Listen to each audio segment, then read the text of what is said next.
এই যে সোনা বাবাটা শুয়ে আছে, এই যে ভাতের জন্য। ভাতু খাবে? ভাতু দেবো?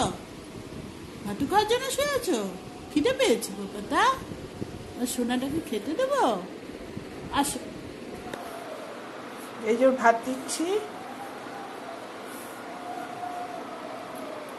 আজকে তো মাছ চিকেন এসব ওর খাওয়ার মতো কিছু নেই, আমাদের চিংড়ি মাছ করেছি, ওকে চিংড়ি মাছটা দিই না।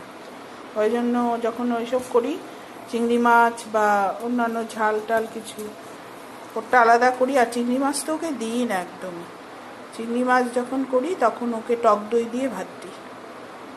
এই যে টক দই, এটা দেবো, ও সুন্দর খেয়ে নেবে টক দই দিয়ে।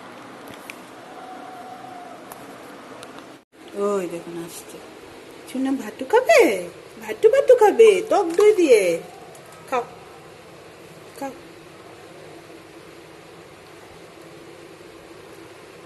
ঠিক আছে।